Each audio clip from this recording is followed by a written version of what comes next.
বিভিন্ন সময় barbecue party করে থাকেন, কিন্তু আপনারা জানেন না বারবিকিউ যে চিকেনটা আছে এটা সঠিক মশলাটা দিতে। আজ আমি আপনাদেরকে দেখাবো কিভাবে করে আপনারা একদম পারফেক্টভাবে এই বারবিকিউ চিকেনের মশলাটা তৈরি করবেন। ভিডিওটা শেষ পর্যন্ত দেখার চেষ্টা করবেন, তাহলে কিন্তু সম্পূর্ণ রেসিপিটা আপনিও শিখতে পারবেন।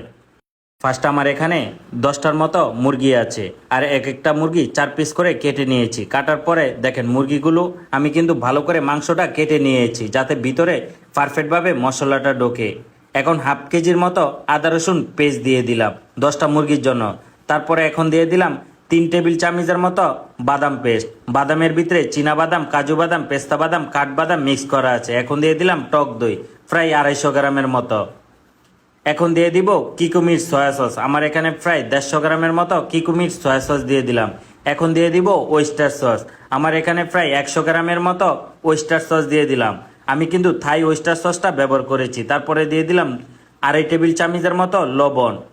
এখন দিয়ে দিব জিরার গুঁড়া প্রায় 2 টেবিল চামচের মতো। তারপরে দিয়ে দিলাম ধনিয়ার গুঁড়া, তাও 2 টেবিল চামচের মতো। এখন দিয়ে দিলাম 2 টেবিল চামচের মতো গরম মশলা।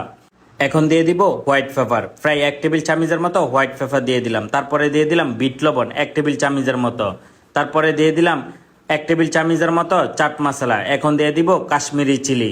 কাশ্মীরি চিলিটা আমরা কালারের জন্য ব্যবহার করে থাকি, আমার এখানে প্রায় 3 চামচের মতো কাশ্মীরি চিলি দিয়ে দিলাম। তারপরে দিয়ে দিলাম কস্তুরি মেথি পাতা, আর এই মেথি পাতাটা একটার অর্ধেক এখানে দিয়ে দিলাম, 1 প্যাকেটের অর্ধেক। এখন দিয়ে দিলাম মরিচের গুঁড়া, আপনাদের স্পাইসি অনুযায়ী আপনারা মরিচের গুঁড়াটা দিয়ে দিবেন। এখন দিয়ে দিলাম তান্দুরি মশলা, এই প্যাকেটের নামই তান্দুরি মশলা। এখন দিয়ে দিব লেবু, আপনারা চাইলে এখানে ভিনিগারও দিতে পারেন। আমি বেশি করে লেবু দিয়ে দিলাম, আমার এখানে প্রায় বড় সাইজের 3-4টা লেবুর রস এখানে দিয়ে দিলাম। তারপরে এই মশলাটা খুবই ভালো করে মিক্স করে নিব। আপনারাও এই মশলাটা খুবই ভালো করে মিক্স করে নেবেন। তারপরে মুরগিটা ম্যারিনেশন করার চেষ্টা করবেন। এখন দিয়ে দিব সরিষা তেল, আমার এখানে প্রায় হাফ কেজির বেশি সরিষা তেল আছে। আর এই সরিষার তেলটা দেওয়ার পরে খুবই ভালো করে মশলাটা মিক্স করে নিব। তারপরে কিন্তু মুরগিটা দেওয়ার চেষ্টা করব। এখন আমি মুরগিটা দিয়ে দিব।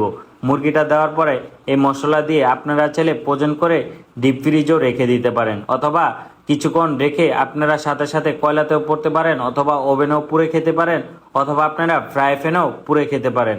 আমি কিন্তু ওভেনে পুড়ে নিব।